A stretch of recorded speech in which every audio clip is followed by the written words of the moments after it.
Ready, fellas? Yes, sir. You're now listening to another episode of Streets to Success with Frank, Jalil, Tony, and we have a special guest, well-anticipated Pastor Carl. How you doing, PC? Yo, I'm good, man. I'm good. I'm blessed to be here with y'all. Welcome. Thank you. Thanks for coming, man. So typically we start off just a little bit about your upbringing, early years, childhood, going into school, stuff like that, right to like your preteen years. How did that look like for you growing up, family life, school, and stuff like that? Where are you from? Sorry, y'all. So, I'm born and raised North Philly, 24th in Somerset. Yeah, man. Mom was, I don't even know, 19 when she got pregnant with me. Dad, man, been in and out of jail my whole life. So, mom later got married, and so I was raised that way. Man, grew up playing in the street like kids did from our neighborhoods. You know, you played crate ball, you played football in the streets. Crate ball. Yeah, man, shooting hoops on the crate, you know what I mean? And, until the old neighbor or somebody got it taken down. Yeah. Playing football on the block, tackle, getting hit into people's cars, you know what I mean? Putting dents in people's cars. King ball, a little bit of everything, and, like, grew up in North Philly, so... How about like siblings? You had brothers, sisters? Yeah. I got I got 3 brothers and I got a little sister. So it was 5 of us. And man, we grew up in North Philly. You know what I mean? So like our people was trying to do their best. And your friends with your family out there. Went to school. Mom even tried to get me out of the neighborhood. You know what I'm saying? It was like, hey, I'm gonna bus you out. So we went to school. Got bused to school. Like in Mayfair, meanwhile, still coming back in the neighborhood, you know what I mean? So it's like your parents trying to do what they can for you, but at the same time, you live where you live, so. Mayfair back then, too, was like a really good community, right? So it was like... Absolutely. Yeah. Not Mayfair today. Not Mayfair today. Right, Yeah, right. yeah, what it was. Yeah, Mayfair today is everybody getting pushed out and saying, hey, get outside the city, you stay here, lower Mayfair and whatnot. Right. But like you said, Mayfair definitely was like, going to school up there, it was like, damn, people got grass in front of their house. You know what I mean? You looking like, yo, man, this is cool. Like, yo, you can walk around and, you know what I mean? Yo, you just get to go move around your neighborhood like that and your parents let you. And it's like, yeah, like, you can chill and breathe and have fresh air. You ain't got to lay under no cars when the shooting happened and whatnot on the block. Not where we from. Not where we from, right. That's what I'm saying. It was like. Even back then? Even back then. Oh, yeah, of course. Like, I remember, like, dude, it was. One time it was Christmas Eve and dudes came down the block shooting at each other. And it's like, I like, where you from? Like, what? It's one side of the street car park? Mm-hmm. Yeah. So, like, you got small block you from. That gunfire is like from here to there. So folk get the shooting and everything. 10-foot difference. Yeah, 10-foot difference. Like, no lie. So it's like, yo, like, we saw gunshots. We saw people getting shot. We saw a lot growing up. So it was like, where we are right now, it's like we became immune to it by the time we really got into our teens and into our adulthood. A lot of drug activity? Oh, yeah, for sure. And I mean, like, even then, that's when it really used to be about drugs. You feel what I'm saying? Like, now it's like everything. People sell drugs just to say they sell drugs now, not even to make money. They just want the reputation of being a drug dealer. Man, the drug dealing is like the 4th thing a person does. You know what I'm saying? It's like, I'm an Instagram, whatever, then I'm a rapper, then I'm just a killer. And then, like, I happen to just sell drugs occasionally to say that I sell drugs. You know what I'm saying? Yeah. So that's how crazy it is. But, yeah, man, like, and that also was a time where, like, you really had people who was doing that to survive. You know what I'm saying? Like, we growing up, coming up, like, we saw friends of ours who moms and dads really was addicted to drugs. You feel what I'm saying? Like, and we saw those addictions real. Like the crack days when the crack was a thing. Absolutely. Like, we really saw the byproduct of, like, that whole crack epidemic. And, again, like, friends of mine, like, they fathers was on crack, you know what I mean? And they moms was handling their business, or they moms was on crack. And that's when they really was selling drugs to say, like, yo, I got to make sure my little siblings eat. So I got to hustle to make sure we got food, because folks' family members was selling the food stamps.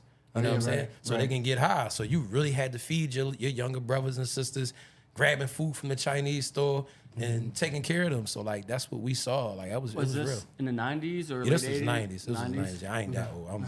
I'm 39, man. But, yeah. Okay. So, yeah, it was definitely 90s, though. But, like, growing up in North Philly, that's the reason why like some of this stuff bothers me so much now when I watch people pretend as if like this is all of a sudden thing. Like, oh, it was the last mayor, or it was the, you know, the current president, or the last one. Been going on. Bro, been going on. You know what I'm saying? So like, yeah, that's what we grew up around though, man. And as kids coming from them environments, you had to learn to adapt, adjust, but also still try to have fun. You know what I'm saying? And have your childhood in the midst of it all. So like that's what life looked like, you know what I mean? Entering into like almost like a teenager, you know what I mean? How did that affect you, like coming up, growing up in the streets, like mentally? You know what I'm saying? How did that affect you?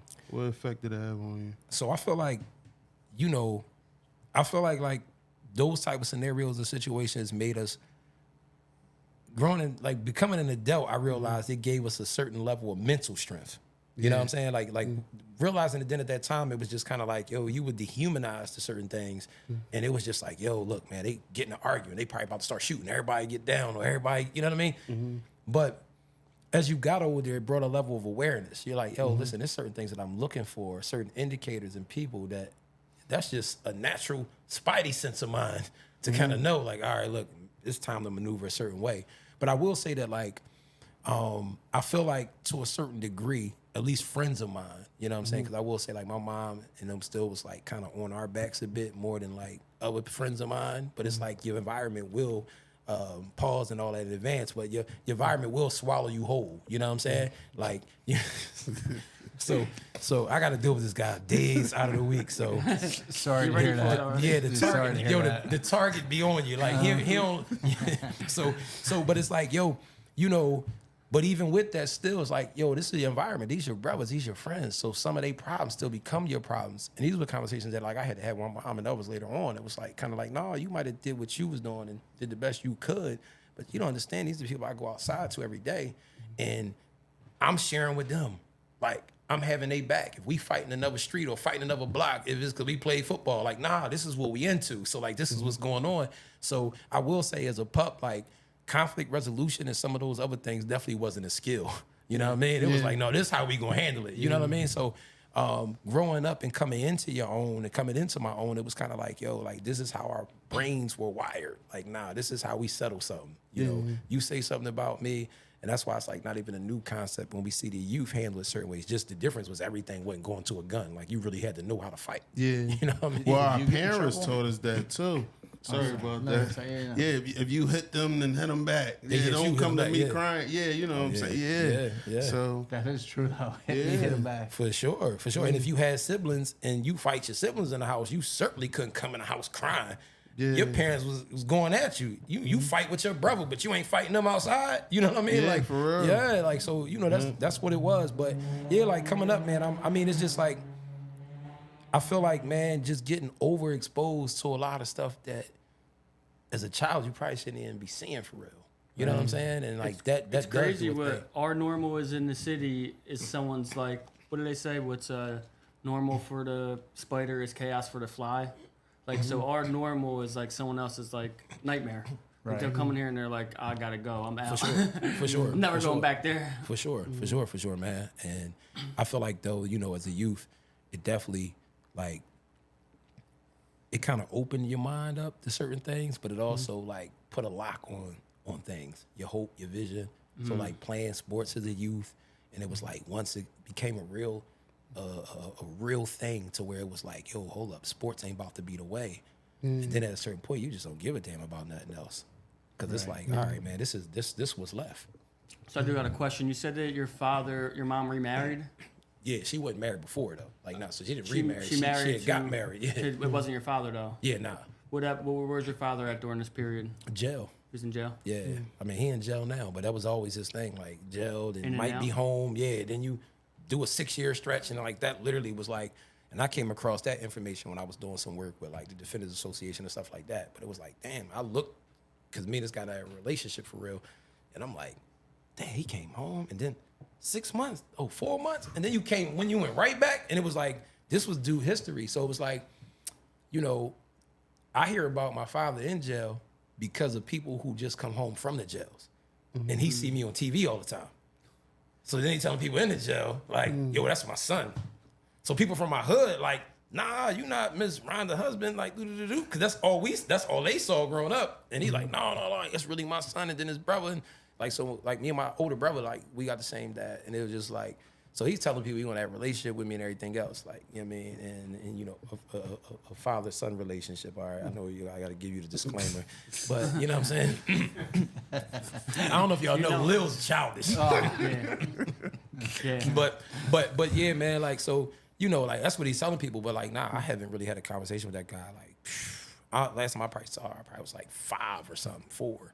But that's literally what, like. How do you think that lack of father figure impacted you growing up?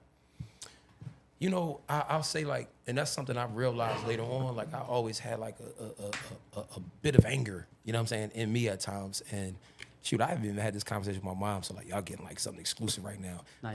But like, nice for you, but may not be nice for me. But like, my mom never even really had those conversations with me. Like, you know, hey, you know, this is your father, this is what's going on, and blah blah blah blah blah. It was kind of like just just raise you here. These are your siblings, this is your family, and everything else. And it was like, yo, like, the older I got, it was just kind of like, man, like, we should at least have a conversation so I could, like, kind of know about others. And, you know what I mean? Like, I may have family claiming me right now, and I don't even know. You know what I'm saying? Mm-hmm. And I'll be the first one to tell somebody, ain't no family of mine. Yeah. But this was a reality. So, like, for me, it was kind of just like, in the back of your mind, you grew up and you know what you know. You got those unanswered questions, but then it's kind of like, hey, but I'm not bringing this up because, you know what I mean? I don't want to argue or I don't want to cause a stink in the house. But it kind of threw a chip on my shoulder because I had my kids young. Like, my oldest son is 20. I had him at 18. Like, I kind of relived the same cycle. And ultimately, like, I had this chip on my shoulder. Like, I ain't going to never be like, you know, my dad and everything else until I got locked up. You know what I'm saying? And even then and even still, it was just like, yo, I'm never going to be like this dude, though. Like, I'm holding my kids down. I'm doing everything I got to do. So it did have a level of anger in me. I'll tell you this. I'll be honest. Like, I had one conversation with him. So I haven't seen him since I was like 5. I had one conversation where it was like, I guess he had came home and I was young adult, probably like 19, 20. And like, he called himself coming by my mom's house and like, you know, her husband was there and then like, you know, he left a number. So I like, called from a blocked number. And it was like, I was furious though. I'm just like, don't come look for me. I got kids. I ain't never gonna be like you. I told him, like, you come look for me again. I'm gonna get something done to you. And like, I'm really snapping, like it on the phone. And he's like, yo, I don't understand why you're so mad. And I'm just like, fam, like, what do you mean why I'm so mad? But he had to go because I think he was in a halfway house. It was like 5:30 or something like that. I gotta go. Like, I gotta get off the phone. But, you know, and that was like my last conversation. I will say I regret the conversation though. You do? Yeah. Just how I approached it. I was gonna say, do you regret talking to him, or do you regret how it went? I regret how it went. You know what I mean? I will say, like, as an adult, that then just a couple years later, I had to kind of go through my own trials and tribulations. I had to think about, you know what I mean? Like, you know, a lot of history, a lot of different things, a lot of things that leads one to happen to be in cycles of crime and everything else. And it did stir up a level of compassion in me to where it was just like, dang, like, I'm going through this stuff myself, you know? And even back then it was worse, you know what I'm saying? And it was just like, I would hate for like my own kids to have that perspective, and I should at least kind of heard them out, had that conversation, you know what I mean? So like, and again, like, I never said none of this before on any podcast, but any interview for that matter, but I did regret that conversation because it was like, yo, I didn't have to come off the way I did. You know what I mean? Even if I just don't deal with you, I got the option and the choice not to. But yeah, it was a lot of anger. So Did mom provide guidance for you? Like, so like if you take your father, right? Like, he grew up in a different era. He may have not had any guidance in his life, right? So like if you like look back on it now, the reflection of it, with no guidance, he probably did the best that he could. Absolutely. And those things, to your point, is like things I thought about, not to mention when we talk about a lot of stuff like recidivism, opportunities, and everything else, like, we're in the midst of what people consider a progressive society, and it still be little to no opportunities or family sustaining opportunities, let alone, like, we talking early 90s and all of that kind of stuff. They really wouldn't give a felon a job, somebody from jail. So you coming back home and going back to what you know, and that don't necessarily mean that, like, I didn't want you or I didn't care about you. I kept coming back, telling myself I'm trying to get back or whatever the case may be, and you end up going back. You know what I mean? So all that stuff like kind of gave me a different lens, like, you know what I mean? And like, dag, you know, I had to be in the seat of understanding. Yeah, that's what I was going to ask you. If you're looking at it from his perspective, and like maybe he did try his very best, right? And his best wasn't good enough because of maybe the jails didn't offer the stuff they offer now, or there wasn't opportunities when he came home and whatnot. Would you still talk to him today if the opportunity presented itself? Yeah. So yeah, like I mean, honestly, the as a pastor, me being a Christian and believing what I believe, I feel like I would definitely have a conversation. What I will say is, it's like, it would take a long time, you know, to probably like let me bring my family around you. Yeah. You see what I'm saying? Like, you know, you know, my two oldest sons is 20 and 17, so they'd be probably messing around like, yo, what's up? And they won't matter. They won't care much. Like, oh, you know, that's who your dad, real dad is that. Oh, all right, cool. And they ain't gonna be moved one way or another. But it's like trying to explain that to my 10-year-old boy or my daughter of all people, like, and I'm little know how I am about my daughter. So like, nobody, you can't meet my daughter. She But run the house. She run the house. She run me.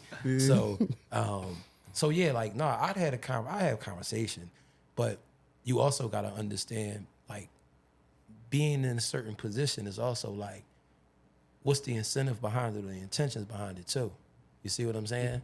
Like, is this even authentic and us trying to build, or is it because like you looking up, you watching me from where you are, and is this really the motive? You know what I'm saying? So Yeah. it's just kind of it's a lot to unpack. You know what I mean? So Is this beneficial to you now that I'm in the position that I'm in? I get it. all the above, and then I don't even know whatever other kids you have and whomever else, and then it's oh, you know this your cousin, and then it's yeah, so you could talk to such about a part, and I can't do none of that. I don't even know y'all.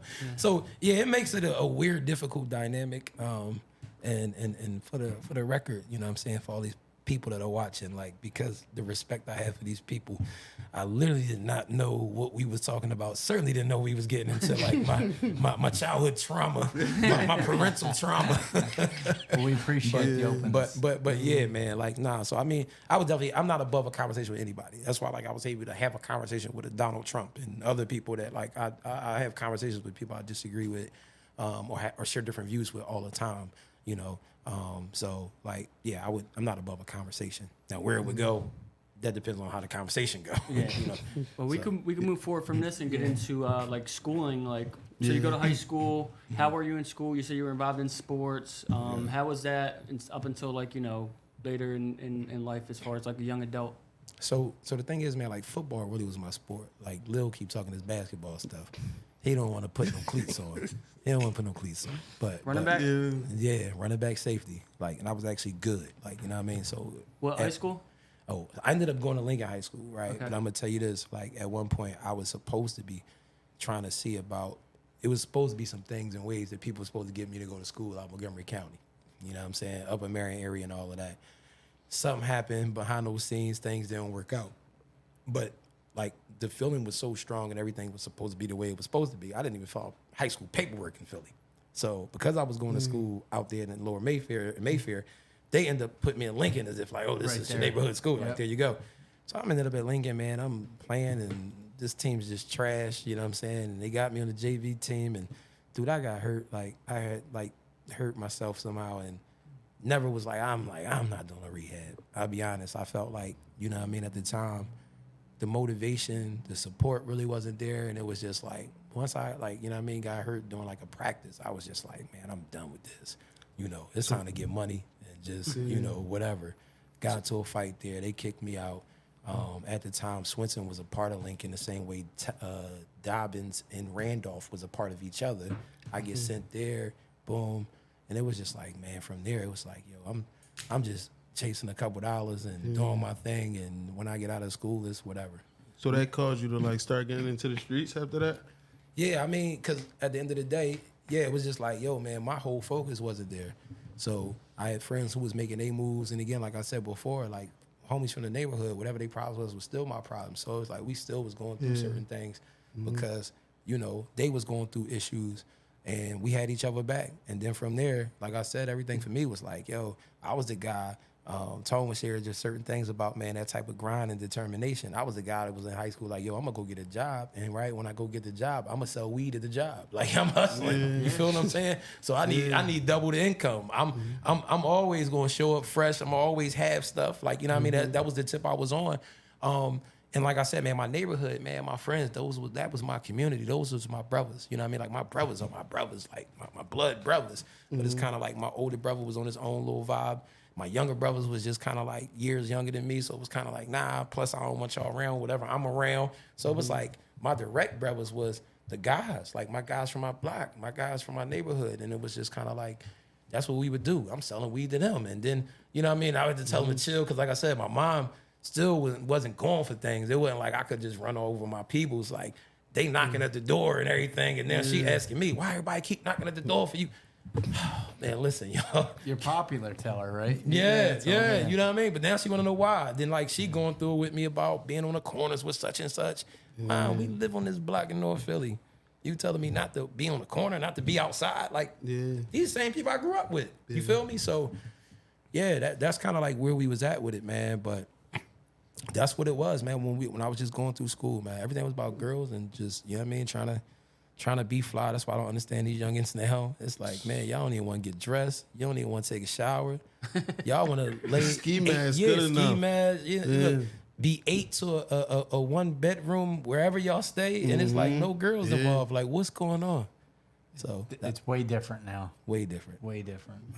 It's a sad scene, man. But yeah, so like for me, man, that's just like what I was on, man. One sports was just kind of like out the picture. What type of troubles did you run into now that you're indulged in the street life? And what age? Like, what age you start, like, getting in more trouble? So the funny thing is, man, it's like, even though, like, I was maneuvering around since a teen, like, I didn't get locked up until I probably was, like, I don't even know how old I was, probably around 21.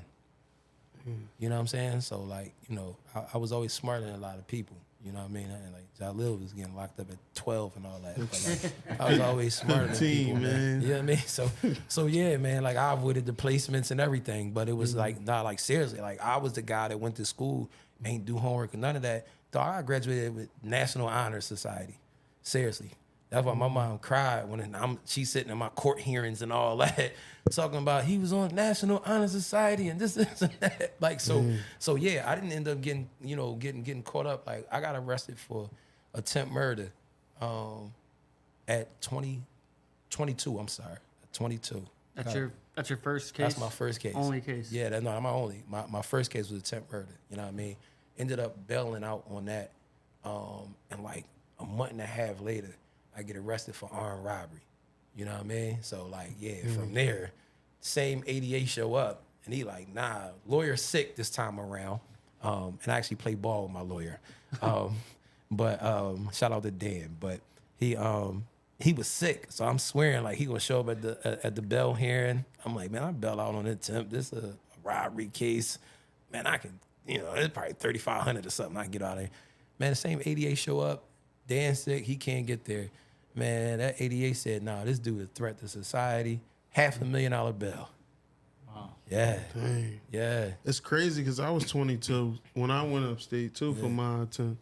Yeah. But I caught my case, bailed out. The same thing. Yeah. That's crazy, man. Caught another case. Yeah. Yeah, caught another case. And that's how it was for me, man. So, like. Now you're fighting in the county, fighting both your cases? Yeah, fight both my kids in the county, man. Like, so, yeah, I sat and, man, like, the beautiful thing is, I ain't like you. I was smarter than you. I ain't get to go upstate. I did 13 months. I ended up beating the attempt murder case. But because of Rule 600E, they was able to say, like, yo, you supposed to get him off on house arrest. But because they called me a threat to society, I had to be on pretrial house arrest. And they was so hot with me and really was trying to keep me, like, in the grasp. They told me, all right, we'll let him go, but on a condition of house arrest. They kept me on house arrest for 20 more months. Making me wait it out till I finally get to go to court. Now, does that time on house arrest account for? That's what they ultimately did. They made it count.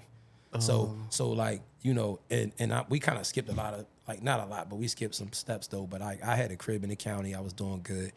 The way that I even got into church is like, my baby mother's a lot of different things, but, but she was one of the people that was like, yo, we cool. You got money or things is going good. We could just go to a church. Like, it's not one too far. And like, I was like, all right, I'm gonna check it out. And that was the thing that really had me start like saying, let me check church out. And it was cool. I connected with it. And I was like, yo, this is for me. But I used to sit way in the back. Like, I ain't even want to be seen in there. I'm like, yo, I got a gun in the car. You know what I mean? Other stuff. I'm like, I don't belong in here. But I'm like, yo, this speaking to me. And I'm coming down the block talking about church. And they cracking up because it's like, yo, I'm leaving there, coming back, gun on me, all kind of stuff. I'm like, yo, man, church was real. Like, yo, y'all need to come. And like, this reverend that was young, I met him. And one day after church, he told me, yo, I want to talk to you. I'm like, man, talk to me for what? Like, I'm like, this boy time he want to talk to me. Like, but I'm saying to myself, do I bounce and get out of here? Yeah. This is one of the first time I makes you scared of something. I'm like, man, am I supposed to? I'm like, yo, I'm scared to leave. And like, cause now I can't come back. If I be like, no, let me spin, hit the back door or something and get out of there. Now I can't come back. So I'm like, all right, I walk downstairs and he's like, yo, I need your number. And he said this conversation to me to stick with me to this day. But he's like, yo, God got a call in your life. He was like, yo, church is a space right now where we reach the babies and we reaching old people. Like, yo, I'm telling you, God is like calling you to start something with me for young adults. I'm literally in my mind thinking, this dude crazy. How old are you? At the time, I was like 21. Damn. Yeah, right before I got locked up. So I'm like, yo, see, this that wild, weird stuff they be talking about in the church. Somebody he heard from God. I'm like, dog, he only know what I get into. He talk about he heard from God to start something of all things. He's like, man, I want to disciple you. Can you come down this journey with me? Boom, boom, boom. And I'm like, yeah, I got you. Like, cool. And I will say that, like, he started teaching me, man. I'm gonna teach you one day too. I got you. I'm gonna do the same thing with you. No. But you know, he was like, man, you know, I'm gonna disciple you. I'm learning about, you know, systematic theology. You know what I mean, tapping into different things and understanding Christian apologetics, defending the gospel, all kinds of stuff. I'm hanging with. He got me like intermingling and mixing with like other Christian people. And it was just a different vibe. Do you feel weird like going in this a whole different circle now, So right? yeah, so it was like a lot of times I felt like, damn, I'm out of place, but kicking it with people, and I'm just like, oh, they normal, regular people. And then also on the other side of it, it's like I'm leaving, and then I'm like, yo, it's a breath of fresh air. I ain't got to play the mirrors. Yeah. I'm like, I ain't got to sit here and take 4 other turns, take the 20-minute extra drive before I get home. Yeah, for real. Yeah, I don't got to play my mirrors. I'm like, oh man, this is comfortable. You know what I mean? So I had that spark to really start to want to change. You know what I mean? It started within me even before I went to jail. Like, and that's why I had to spin it back, because I had to make it clear. Like, you know what I mean? Like, I had this mindset, and the seeds were already sown, and it was just like, for me, I got locked up, and it was like, my reverend was like, nah, I know what God calls you to. He didn't even know what I had going on. I didn't tell him that. Because one thing about me, you know, again, that's why I keep saying I'm smart than a lot of people. Like, I always had a job. Always had a job. You see what I'm saying? So it was like, yo, you know, couldn't nobody, and it was like one of the things that saved me in my attempt murder case was I had a job. You know what I mean? So like, you know, storyline, alibi, everything. But it was like, yo, he just knew I worked. So he didn't even know what was going on. I get locked up. That man said, yo, I know what God called you to. I ain't giving up on you. So that was my first example of like real Christian love. Like, yo, this dude could have shunned me. Like people say the church folk do all the time. It's like, dude, I'm booked for attempted murder. And he's like, no, I know what God called you to. So then like, yeah. So inside of there, now knowing that I'm stuck, I can't move. It's $500,000 bail. You know what I mean? I'm black in America. From North Philly, like, we ain't got $500,000 worth of collateral to get on out of here. That's just not the case.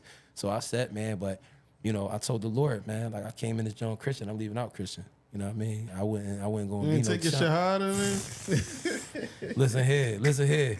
I was coming in there. Listen, it wasn't gonna be no fear, no fear factors, no scare tactics. Yeah. Listen here, good brother. I don't need protection. You know what I mean? I'm coming in here. This is what it is. I built with the chaplain inside the jail. Then I'm like, yo, the county, you got church every day in here. All right, cool. We in church with it, you know. And like I stuck to everything. And in there, as a young man, I'm noticing all these youngins that's younger than me. They 18, they fighting drama. I'm fighting drama. We on the drama block. You know, they fighting murders. I'm fighting attempt plus the robbery. And I'm sitting here like, yo, y'all never got the chance to grow up.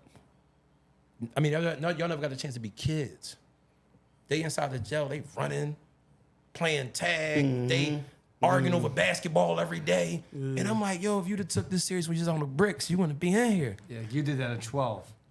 Right? Yeah, yep. And they never got a chance to do it though. Right. I'm talking about simple, smaller places that I've been. And I'm talking about King of Prussia Mall and Cherry Hill Mall and Young and Ray. I'm literally in the multi-purpose room. It's 4 of us in the multi. You already know. We in the closet. But look, it is the worst. But also on the other side, the benefit was you always had a spades game going. Yeah. Because it's Yup. for y'all. You feel what I'm saying? So like, And there was a lot more space in there too. You Yeah, had some yup, space to yup, maneuver. yup, And yup, if one yup. of your cellies didn't feel like talking to you, you always had someone else to chop it up with. always too. had somebody to chop it up with. Right. And that was the thing. So it'd be like, it was always somewhat of like a big, because it And was Lil, like, Lil could get 3 extra trays down. get 3 extra trays. Oh, you went in the store with it, Lil? You went going to the store? Oh, man. He still ended trays though. He doubled down. And the trays, double down. Oh, this how you put that mask on? Okay. Yeah, man. But like, yo, so we was in there, but it was like, I'm in there with guys younger than me, and I'm still seeing a lot of the youth in them. And I'm like, yo, God, like, I'm really going to come out of here and do this thing. Like, you know, I'm holding Bible studies on the blocks. You know, it's 96 that was on there. Christian boys wearing their wristbands upside down and all that. I'm like, man, you know, if these brothers praying, we praying. Seriously, like, this the pride we going to take. It's crazy though, PC, because not only younger, it'd be a lot of older guys too, who still be stuck in that same mindset as they were 12-year-olds and stuff. That's because their body grew, but their mentality never did. yeah, Never did. Never even did. after the 5th bid. But the problem is this, though. Check this out. How can y'all expect somebody to grow in mindset just because they spend time somewhere? It's a lot of people that sit or be present, but really just still stuck. You see what I'm saying? Mentally. Like, these correctional facilities aren't designed to correct you. You really got to go in there and it's a form of self-correction. You got to go in there and open books up. You got to go in there with a willing mind and have the willingness to listen to an old head that's trying to pour into you. Well, I think it comes down to with the whole rehabilitation thing is like you need people that were in there that can show you the way, not just somebody that's getting paid to come in with a collar shirt, that never been in the struggle, never did what you did, to come and tell you how to live life and how to make it out successfully. I think they really need to start targeting people that did come home and become successfully to go back and show, you know, motivation. Like story. John Solomon. He just went back to his old jail where he was at and went to go talk up dollars. But the unfortunate piece is, I'm with y'all, right? And I even advocate for that, like on various different levels. But the problem is this: it's the same with school. Like, people can come in there, give you proper curriculum, but is the individual open to receive it? Y'all know, like I know, plenty of times dudes wanted to just get a time off the block. So I'm going to go because they got this situation going on. And dudes in there talking, passing information off, saying, yo, you talk to what's the name? Oh, all right, talk to him next time he call you. Let him know, boom, boom, boom, boom. And they just passing information along. So it's like, dudes got to go in there with that willingness. Because y'all, you talking about John, y'all are living examples. We ain't got to get to John, it's y'all. Y'all guys are living examples. And y'all have the right perspective. Y'all bringing the streets to success. And it's going to be left for those who saying, yo, I'm trying to come in here and I want to hear what these brothers talking about. You feel what I'm saying? So that's why I'm saying, like, you talking about people on their 5th bid. If we keeping it 100, dudes going to jail, they in there just trying to think they going to network better, build a better network, and they just going to do something different than whatever they did this time when they got caught. And that's the unfortunate They piece. think the only problem is that they got caught. There you go. So it's like, yo, this time I ain't going to do nothing via phone. I'm going to just tell people to just meet me and I'll be standing here. At the back of the house. At the back of the house. And then also say, yo, I had a celly, my homie from down South Philly, so I can go down South Philly, play that neighborhood. Everything, like, yo, brother, you had time to really pour back and invest in yourself. And I think that, like, that needs to be something that we're pushing and perpetuating even more to the brothers. Well, even when we take them jail calls, fam, what you reading? Fam, what you doing with yourself? Because when you talk to me or when I hear about it through somebody else and somebody called me in that 3-way, yo, what you doing? Because don't tell me, yo, I'm just trying to wait on my day. No, your day gonna come. And much like when the slaves got freed, back, way back, because this all prison is another form of slavery. You feel what I'm saying? Institutionalized slavery. When the slaves got freed, those who owned the slaves knew the slaves was coming back. Why? You don't know how to read. What else you gonna do? You don't have no learned skill. Even if they give you land and tell you start a business, you gonna say, what's that? You don't even know how to read a contract. So basically, those slaves came back as super low paid slaves and were still slaves at the end of the day. So it's the very same thing with the brothers who go into these jails and you don't pick up a book. You don't take your religion serious. You don't sit there and tell yourself, like, yo, I'm gonna use these tablets for good because there's a lot of information I can consume off these tablets that's not nonsense. And then when I get free, because your day coming, unless you got life, but you still get the pills, unless you got life, your day coming, but are you preparing yourself for your day? And I think that, like, that's the real problem. And too many folk are taking calls from the bros chanting the bros on, bro, I'm gonna post you up on the gram. And I'm not saying all this to be a Debbie Downer or beat the brothers down, but I'm just saying, like, yo, this is stuff that we really got to start to do if we want to uplift our brothers. Because when they get home, they got to realize the culture shock hit. All right, we then through your party, you home. Celebrate everything else, you know what I'm saying? Probably go ahead and connect you with a big butt girl. You had your fun. And 3 weeks in, you realize, oh, it's real. What do you do now? Survival mode. Survival mode. Yeah. The block done changed. Nobody's selling crack no more. That's all you knew. Different drug now. You about to hit Kensington? What you doing? You gonna get your hands on the Fetty? What you doing? You moving trank? What's going on? Yo, you don't know how to use technology? What's going on? So it's like, we gotta really do a better job of holding our people accountable, convicting them while they convicted. And when I say convicting them, I mean giving them a level of conviction to say, bro, I'm telling you now, you get home, fam, I got bills to pay. I got people to take care of. So when you get home, like, this ain't, 2001. I don't got a half a brick and 15 grand for you until you go ahead and get back. Like, you gotta get a job. Like, when you come back, that area in Strawberry Mansion, that's brewery town. That's not your block no more. Right. You go in there, somebody walk around with the Frenchie or the poodle, and they jogging, and it's a coffee shop, you know what I'm saying? At the spot you used to play the arcade games on and sell drugs out of. Chinese stores. Chinese store. Yeah, bro, they gonna ask you, are you lost? What are you doing here? We gotta keep it real with people, man. Well, if everything changes, you just have to come home and be willing to change with the times. There you go. You gotta understand what an opportunity is, because like when I came home, there wasn't so much construction going on before I left in 2014. Now I come, there's all these buildings going on. I'm thinking like, how can I get into what's going on right here, and you gotta switch it up, like switch the hustle up. You knew how to hustle before, but you were just doing negative shit. Switch up your crowd too. Like The we always crowd. talk about Crowd that. matters. That's boom right there, because I was even thinking, and I haven't been in jail or anything, but just thinking like, do they have like a buddy system to where you can call, like you said, like, you're taking in phone calls from your friends who are doing the same stuff, like almost to where you can call a Lil or like a Frank or something, like where you have a buddy system where you're in jail, like you call someone that's been through the system but came out very successful, like you guys, like that would be a good thing. I feel like to hear from someone that's been through it and on the other side of it, like successful. For sure. So It's rare. Yeah, it's rare. It's programs and all of that, but most people with the buddy system got to be a 3-way call that technically they don't want you to have. Yeah. But that's what they'll do.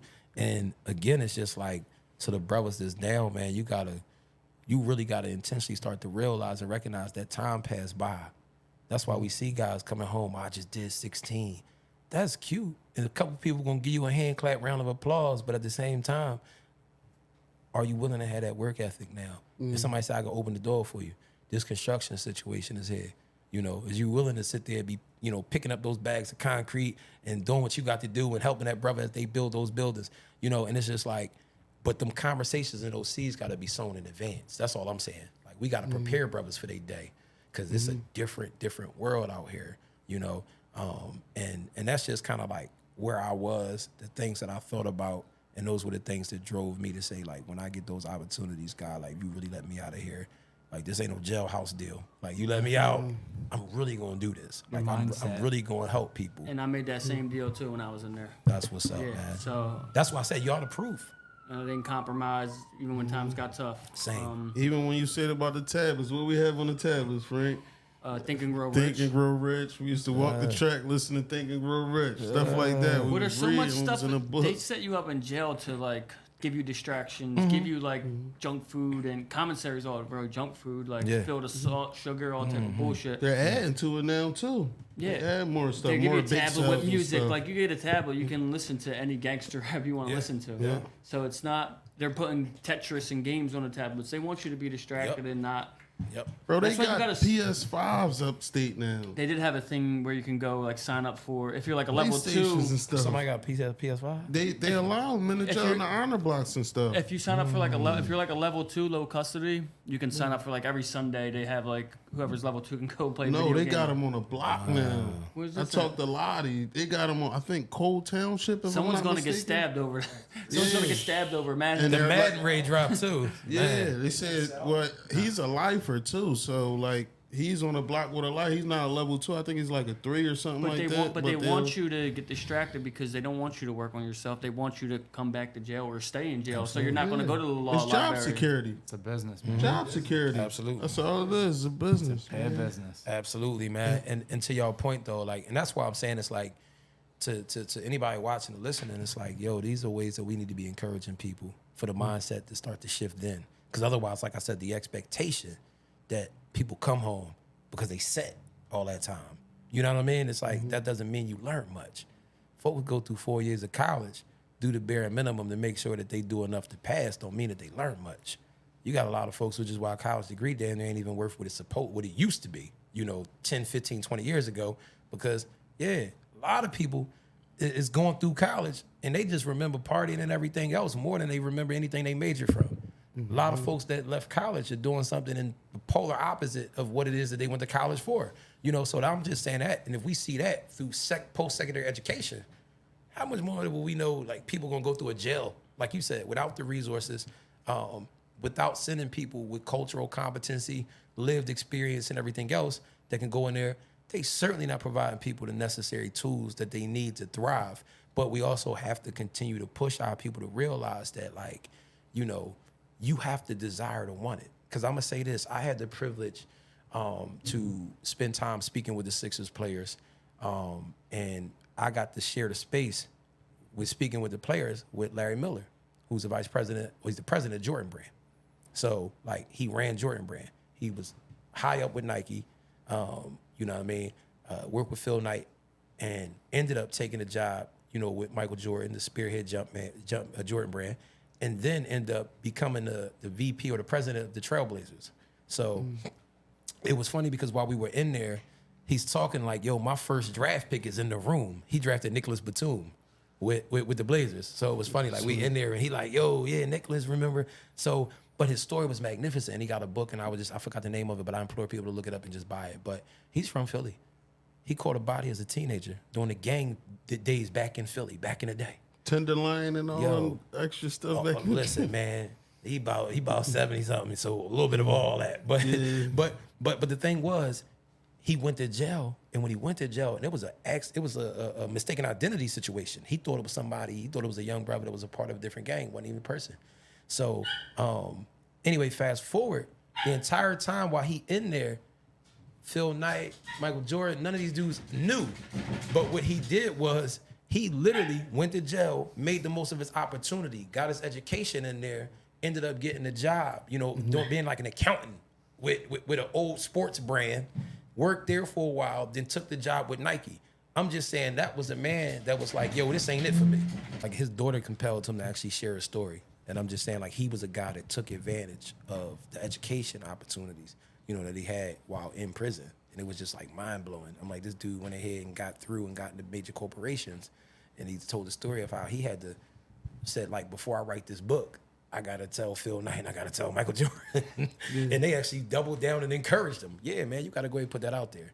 So I'm just saying that to say that, like, we have to encourage our brothers, what I'm saying, and our sisters, because, black women is right now is the highest rising population in prisons. But we got to encourage them while we talk to them, because we should look at it as our responsibility. You know what I mean? Like, yo, because those distractions are set up, like you said, junk food. Like, yo, now's the time to build those disciplines that you hope that can transcend out here into this real world. That's why you see people like a Wallow. He in there writing the plan out. He come home and it's like, yo, he on super grind mode. He ain't caring what people wearing, what people got, what people don't got. He like, I just spent the last 18, 20 years eating whatever. Like, you know what I mean? And it was like the discipline that transcends into it. And that's kind of like the same thing that was for me. Like, I already was planning this stuff out. I was just like, Lord, like, yo, I know what I'm going to do. And to your point, Frank, I was willing to go through the struggle. Like, I shared with my church at Bible study yesterday. It's like, yo, I remember only being able to afford just to rent a space on a Sunday. You know what I mean? And I got 4 different spaces that, I currently rent out. You know what I mean? And it's like, I remember just hoping to be able to be sustained for my family while I'm trying to do everything I can. And it's like, I'm paying a lot of people bills, you know what I mean? And 40 young men get $2,000 a month from me. You know what I mean? I got a staff of 8 that I pay and do a ton more giving back. You dig what I'm saying? And it was like, I didn't deviate. going through that struggle, it was like, nah, I'm not turning back. It was guys that was, yo, bro, I got you if you need anything. I see you doing your thing. Listen, I had dudes in the streets that was like, nah, I see you doing your church. But at the same time, yo, if you really got to get back, like, I'm out of town. Don't nobody know you out here. Yeah. If you need to do what you got to do. And I'm just like, bro, no, man, I'm chilling. Like, I'm really chilling. Yeah. And people, it took a minute for people to believe that, but it was like, nah, I'm really chilling. How old are you when you're starting to come up like this now, changing? What I was, sheesh, what was I, about 26? 26? Yeah, like when I really was like, because again, we got to think about it. Like they put me on the shelf for like 2 years, like on house arrest, and then I did a year.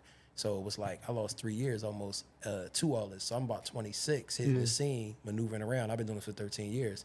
So yeah, like 26. Are you planning the whole time on house arrest? Oh man, I was planning the whole time when I was in jail. You know what I mean? Like my whole thing was like, yo, I'm gonna get outside and I'm gonna bring the Lord to other people, and I'm gonna really be a light, and I'm gonna really make sure that people don't end up like how some of these youngins was. Because the youngins I'm sitting with, and I was young too, but it's funny, you know how the streets is. It's like, yeah, you 19, they 15, you they old head. You know what I mean? So I'm 21, 22, but they 18, and it's like, yo, they all are playing stop when it's time to go to trial. That whole week when it's time to go to trial, you don't want to eat your tray, you ain't eat your commissary, that you don't want none of this cheap. Nah, bro, I'm laying down. And suddenly, you know, I'm getting asked to go into a cell, and I'm like, oh, like, what you mean? Go in the cell? Like, but break down crying. Yo, they just offered me 40 to 60. I'm gonna be an old man. What I'm gonna do, man? You know what I mean? 40 to 60 years, like, man, that's my whole life. Kid's 18, and I'm like, yo, I'm down there crying for him, because I'm just like, this is what's happening to our people. So, like, again, it was more fuel to my fire. Like, when I get out, I got to make sure that these youngins, even when they kids, they get to be kids, and we don't see this problem. So, yeah, I took on the struggles of trying to create ministry, do different things, ton of outreach stuff. I started out, it was all outreach. I was outside in the streets. So that's why when people be like, oh, he the pastor of the hood, and yo, these other pastors don't be outside, they don't realize I started everything outside, because I was always outside. So for me, like, they don't have to be forced or coerced. I don't got to have my arm pulled. Like, no, I go outside because that's where it all started. And it took a while for me to even want to get inside and pastor inside. It was just like, yo, my reverend, before he passed away while I was on house arrest. But me and him was talking, and he was encouraging me. I was encouraging him. He was in his 30s, passed away from lymphoma cancer. And I'm literally like, so that still was a struggle. I lost my grandma on house arrest. Really couldn't even spend time with her. Like, 'cause they really didn't want me to go outside. You know what I mean? Like, and on the back end of that, I had to get a homie that had a catering company to tell him, like, yeah, you working. And, you know, then I got some time to go outside, you know? But even with that, it's just like, yo, my reverend passed away. I'm just like, yo, I got to do what I said I'm going to do, God. That's what I'm doing. You're also a parent, so you're 26. You have probably an 8-year-old at this point, right? Yeah, well, my two boys. So it Two was, boys? yeah, my two boys at the time, you know what I mean? And it was like, I had them, and that was hard. Because even going through the struggle, Right. you know, you got the parent to your other kids looking at you like, what you mean you ain't got this and you ain't got that, or you ain't this, and you got to deal with that as a man. And you know, Right. and know, like, right now, I got a mission. I'm on a mission. I got to trust God. I got to provide. I got to do what I got to do. And I ain't going to let nothing actually take me away from what I'm here to do for real. You know what I'm saying? That pride can kick in and be like, nah, all right, well, I'm back in my bag. I'm going to do this. I'm going to do that. And, you know, all right, you going to see, nah, I ain't got nothing to prove. I'm doing what I'm supposed to do. You know, my kids missed Christmas before. You know what I mean? And I provide Christmas for tons of people. You know what I mean? We did a $20,000 worth of giveaway two winters ago. Build the Amazon wish list, $1,000 a family. We got you. See what I'm saying? Like, so, like, but it took patience. That's why the planning got to start while you down. The mindset got to shift while you down. Cause you jump out here, you start freestyling, man. You gonna find your way back in the crosshairs every single time. Cause that support system ain't here. Other friends, family got real life and real life issues. You know what I'm saying? I had to tell a homie that on the phone before. Like, bro, I know you running this woman ragged. Like, I know you are.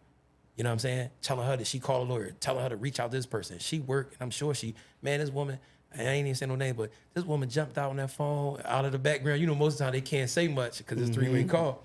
I'm so glad that you said that. I'm like, now they started the argument. Like, yeah, because he don't realize. I said, yeah, bro, you can't be burning people out. Because even the folks that's fighting for you on the other side, if they send you $50, $50 of their hard-earned money. Be smart with it. You know what I mean? Don't buy a pill, or don't try to go ahead and buy a little nick of some weed that costs you $50 for a nick. Like, you know what I mean? Yeah. Like, yo, take care of that, steward that, but also make sure that you're working towards something, because when you get back out here, you're gonna realize how real it is. Opportunities is low. So for go ahead, Lo. No, so where do you go from there? You get into the you preaching. I was nonprofit. paying attention to see how you was gonna go ahead and say what I was doing, preaching, and I was trying to make sure you was saying that respectfully.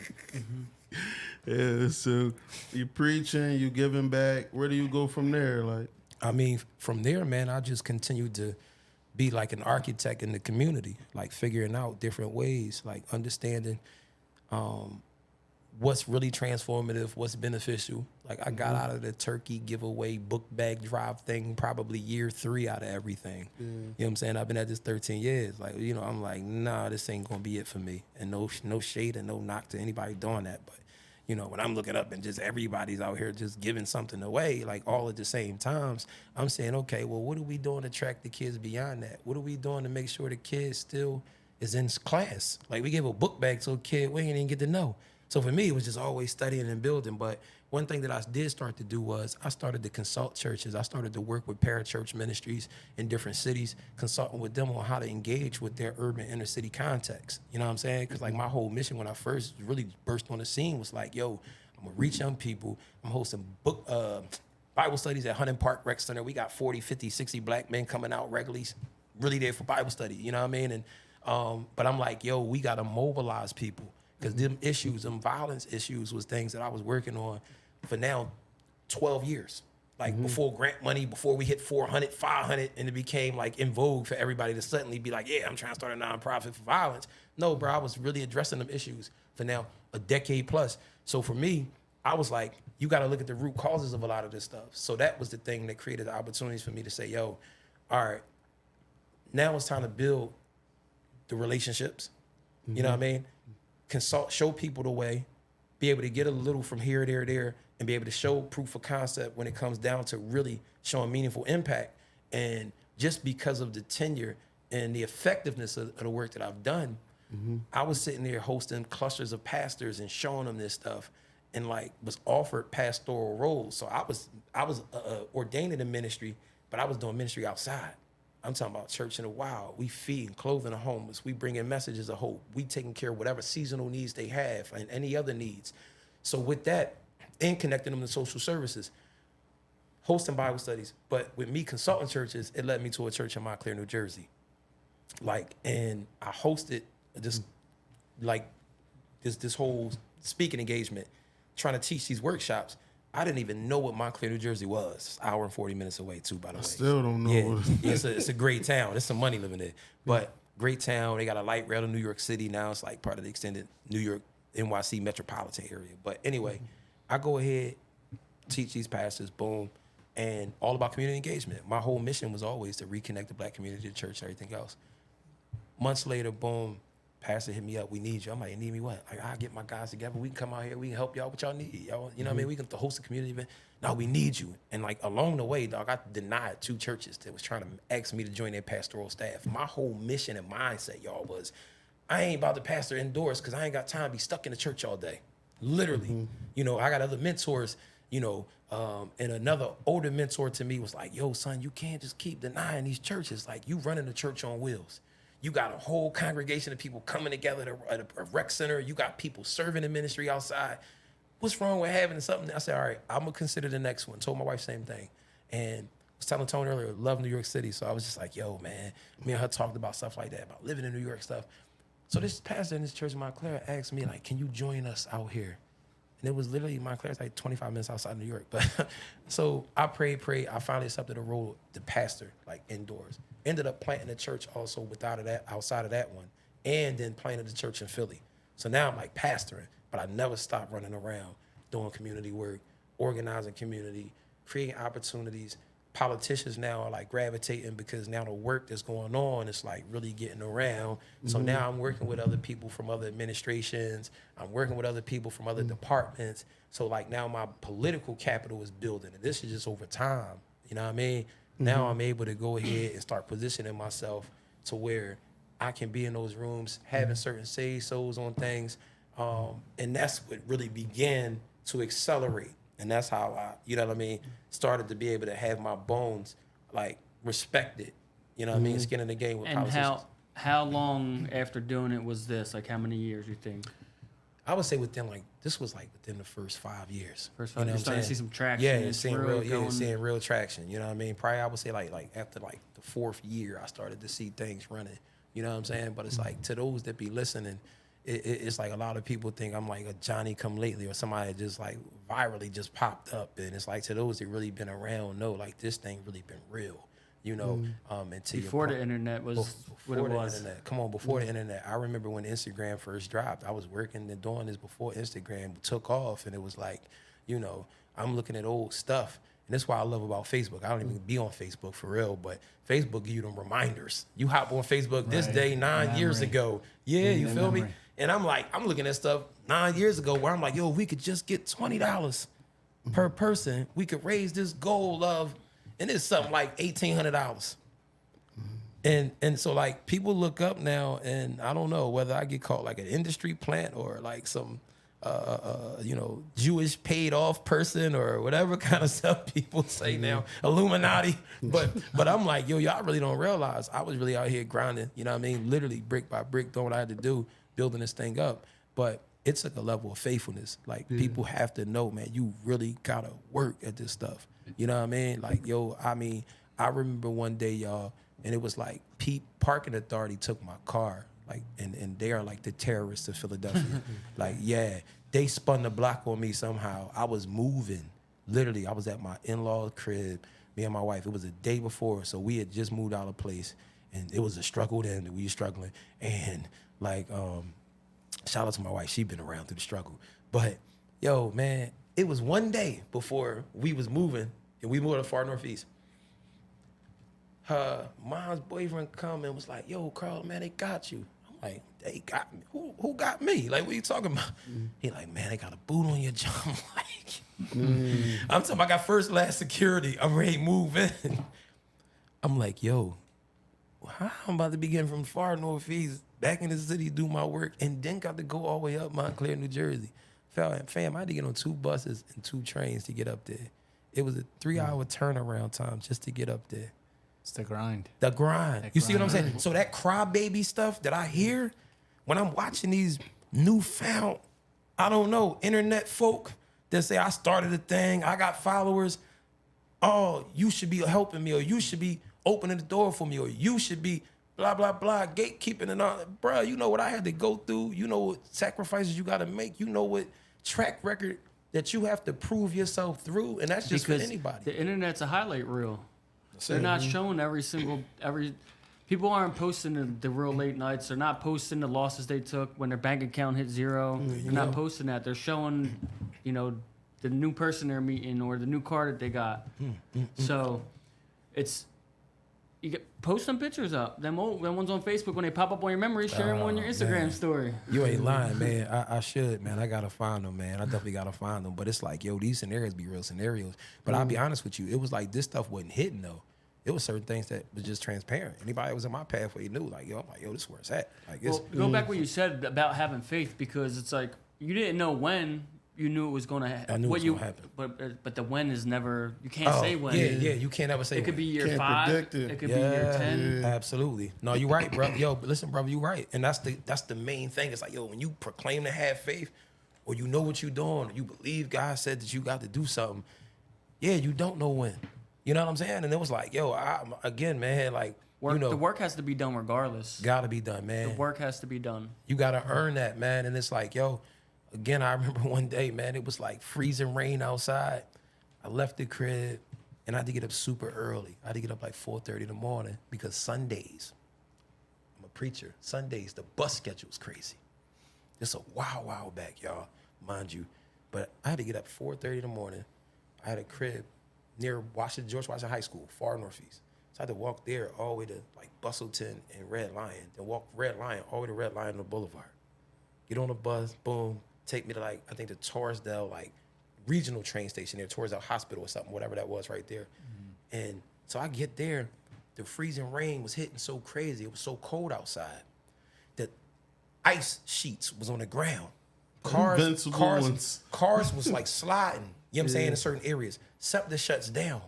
Dog, I'm in the middle of the damn sleet storm and freezing. SEPTA like, yeah, we shutting down. We'll resume probably in about 3 hours. After you just walked all that time. No, fam, I'm at the train station. Now, I would have been cool if I walked, because I'd have just walked back home. Bro, I'm at the train station now. You can't go backward, you can't go forward.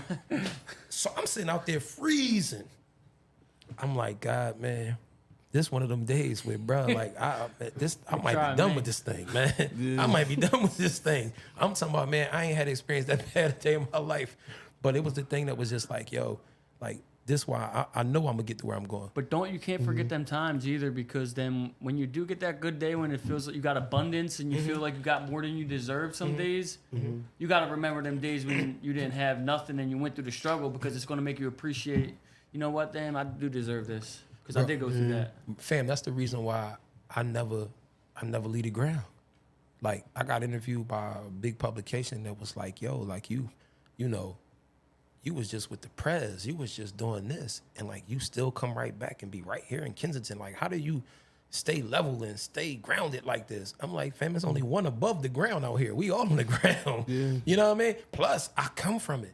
So for me, my level of relation, and even those that's just trying to come up, I came from it. You know what I'm saying? Like, again, like you said, I wasn't raised on no internet. So like, it wasn't like, boom, I fed somebody and 10 million people saw it, and all of a sudden now, you know, it hit worldwide, and now I got actresses and whatnot saying, here goes millions of dollars. Like, no, it ain't happen that way. So for me, I never forget that, Frank, never, you know, and that's why I pour that into my kids. Like, you know, this is why we are who we are. This is why we do what we do for people. This is why we give relentlessly, because I remember where starting back from nothing, this is what God did.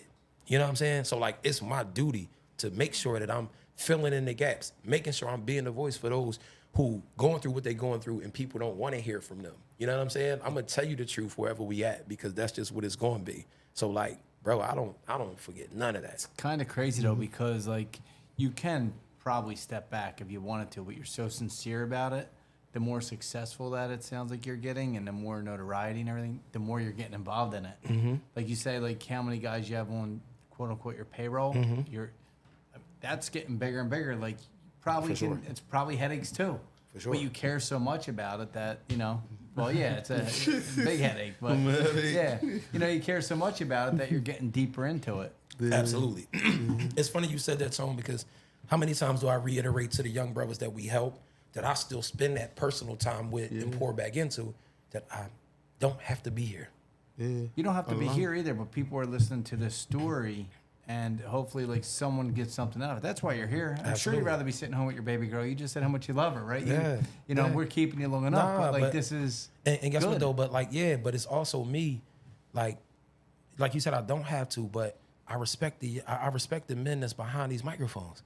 Like, I respect the mission. You know what I'm saying? Like, this is the stuff that, like, I hope everybody begins to embody. Like, take everything that you've been through, show people that this stuff can't triumph against you. You know what I'm saying? Like, nah, this is what we doing, and this is what we come from, and we're going to take what we come from and show the people that come from what we come from that you can overcome it if you're willing to put the work in, if you're willing to change your mindset, if you're willing to do what most people don't want to get up and do, if you're willing to put your excuses aside, if you're willing to humble yourself and do the dirty work in your own life, have some inner reflection, but also change the way that you live, so that then ultimately you gonna land where you need to land. Like that's what this is about. And that's what I tell those young brothers, man. Like, dude, at this point, I could just be a renowned speaker and consultant. You're good. And won't ever be on the ground. You could do a webinar and not even go in person, probably. Come on, there you go. Master classes. Like, people can, let me show you how, you know, I've got to, you know, spend time with Trump and Biden and Bezos and this person and that person, and and just buy my course. Right. Yeah. Right. See what I'm saying? Like, I can do that all day long. Using like your accolades and jacket to attract people, and then just take people's money. And people do that. That's it. It's a lot of people do that. There's people who do less than that. And go get it. And go get it. I can get the video cosigns and all. Yo, shoot me a 30-second vid, boo, boo, I'm going to throw it up. Yeah. You're still grinding, putting the work in. And stay out of the way. What are 3 things you would tell, like, this younger generation, younger guys that are from the inner city, get into trouble, what are 3 things you would say to like help them become successful? Like 3 key things that did it for you. See, this is the stuff y'all supposed to give me like the script for. Nah. That's a little on the spot.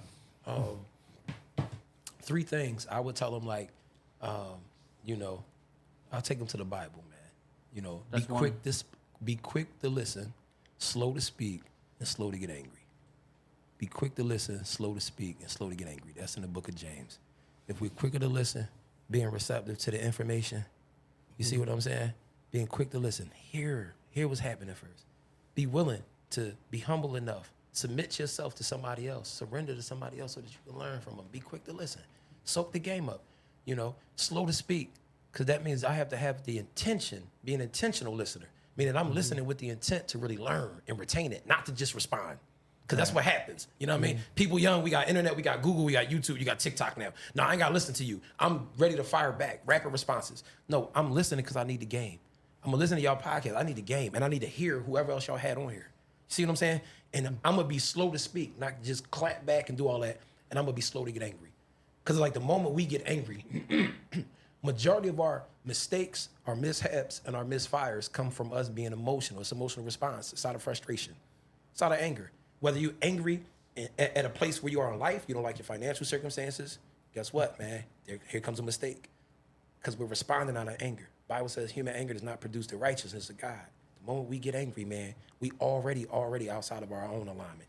Mad at our woman, mad at a friend, mad at somebody. You see what I'm saying? What comes after that, man, ultimately, some type of apology. My bad, dog. Listen, man, I just was, you know what I'm saying, mad at the time. And like, yo, I was just going through a lot. So hold up, man. Be quick to listen and slow to speak.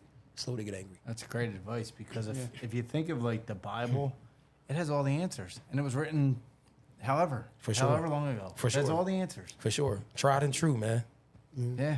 Tried and true. You know what I mean? Tried and true. So Beat the Block, Area 32, which is let some people know what Beat the Block is in Area 32. So Beat the Block is paid transformative training for young men 18 to 25. We taking young men 40 young men at a time. Pause for you. but 40 young men at a time. We had these cohorts for 4 months. They get paid upwards of $500 a week. They spend 3 days with us. We believe in building better men and businessmen. You know what I'm saying? So we're creating like an ecosystem of entrepreneurs.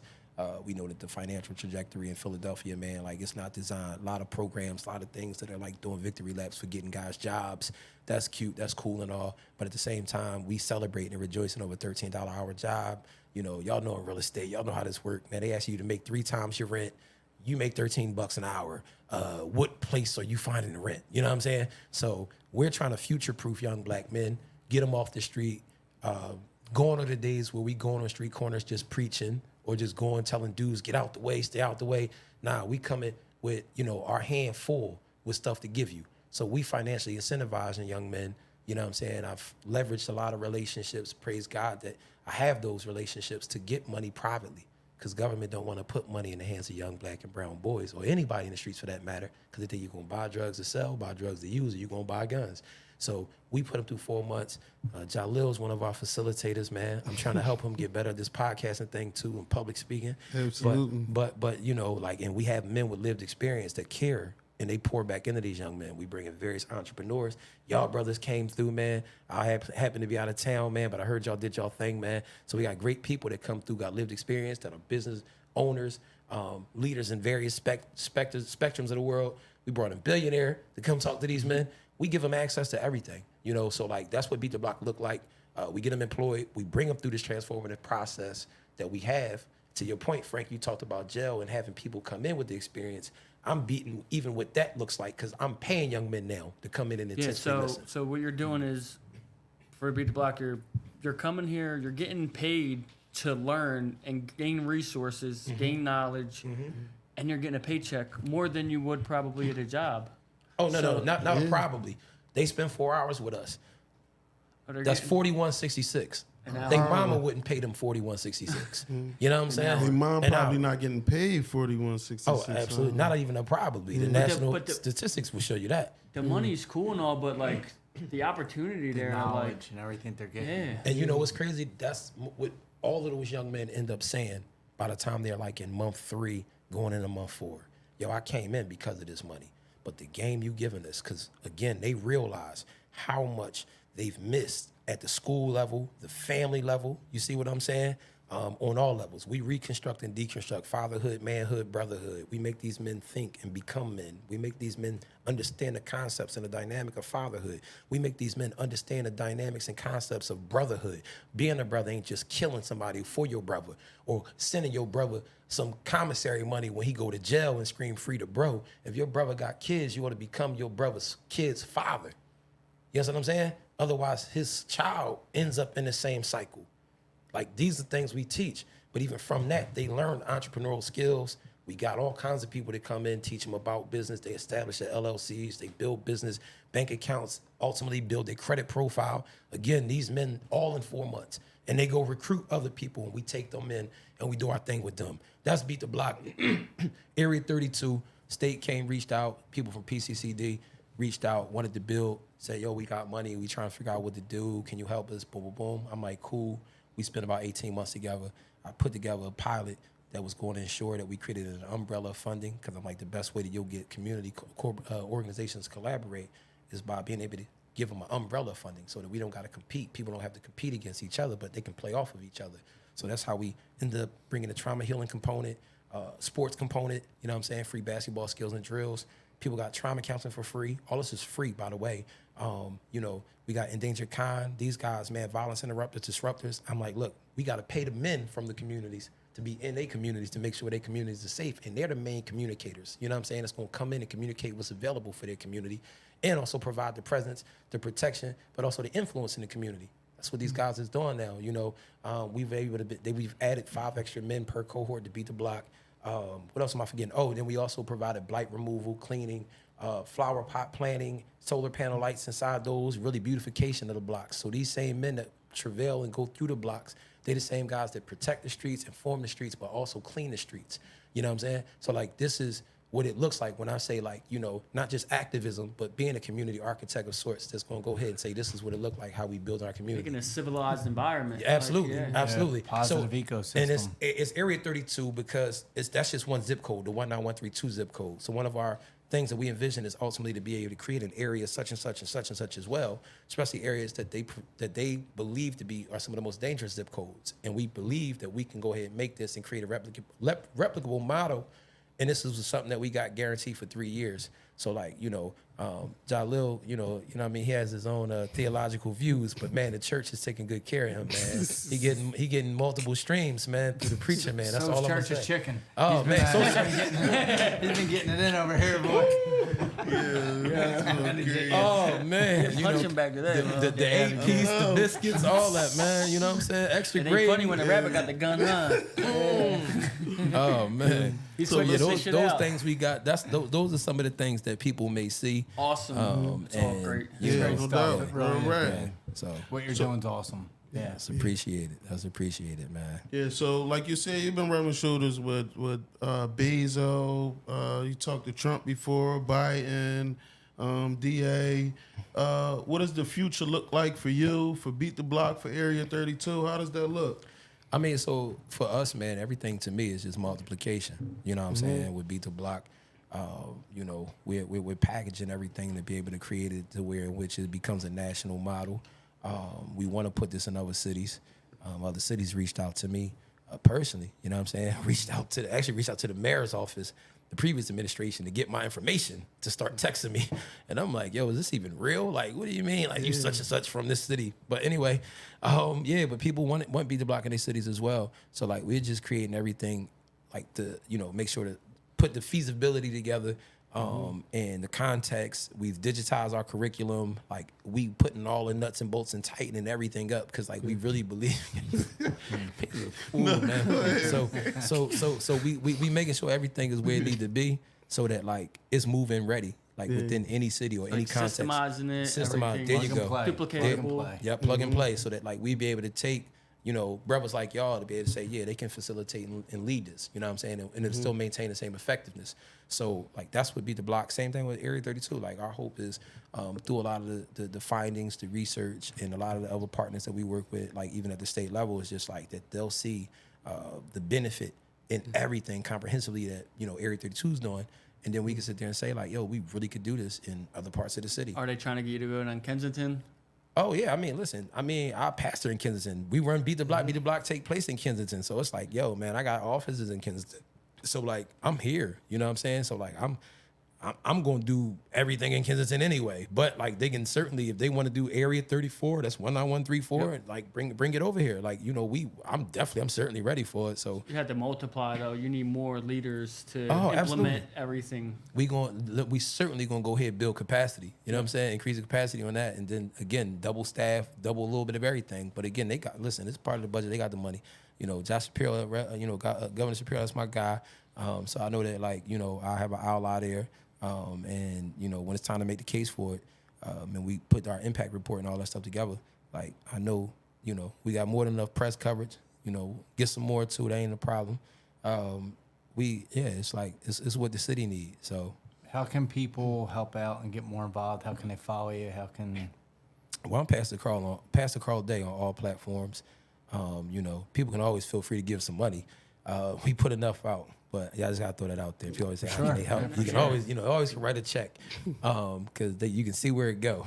But you know, like volunteering, you know, just reach out to us. Like we definitely always, like, if you run a business, if you have a compelling story, if you really believe that like what you have to share is valuable, like we always like sometimes taking guest speakers, allow people to share. Parents got troubled youth. Will they be able to sign up for your programs and stuff? Well, they can reach out. Like right now, I think we still have a few more spots, but we kicking off this next cohort July 29th, Monday. So, yeah, like, I mean, they can reach out. We'll send a link. They can go ahead and, you know, not apply, but they can go ahead and fill it out and set up an interview. We'll get them interviewed. And, you know, if I'm not going to say if they qualify, but if they're the right fit. And then another thing that we always typically do is, like, we have to vet everybody because we bring in people from all over the city. So, like, we'd never want to put a young man in a dangerous situation. So, like, yeah, we have guys that's really, really into what they into. So we don't want to put somebody in the same group as somebody else who may be a few degrees of separation from somebody else who got murdered. And then they're in there texting and they're like, yeah, yo, we in this space now, you know. So it's kind of like, it's real. Yeah. Mm-hmm. It's real. So people can reach out, though, for sure. Like, we get back. We definitely get back. And I got an amazing team. You know, I'm still, you know, refining everybody, but I got an amazing team, man, and they really passionate about this stuff. So I'm blessed to Well, have you're them passionate along. about it, so it's just trickling down, man. It's great to have you here. This was long due. Yeah, thank you so much. Yeah, I Man, no appreciate problem. it. Lil's No been problem. really speaking highly of Yeah. you in all seriousness, and Yeah. it's a pleasure to finally get to meet you and hear your story and share it with everyone. And I'm sure we'll connect again. Man, likewise, though. I mean, he speaks and thinks the world of y'all. You know what I mean? So, like, you know, it's just like I knew y'all before I even got to connect with y'all, because it's just like, yo, he's always Frank and Tone, man. You know, so like, but nah, like seriously, like I love what y'all got going on here. I love the underlying message behind everything that y'all doing, and y'all showing people, man, like exposure is everything. So, you know, keep on just, you know, exposing people to more and showing people what success looks like in the various forms that y'all presenting it to people. But that's why we're lucky to have someone like you. Yeah, You're the example of what this podcast is about, honestly. Man, I thank you very much, brother. Thank I you. appreciate it. Thank you. Congrats.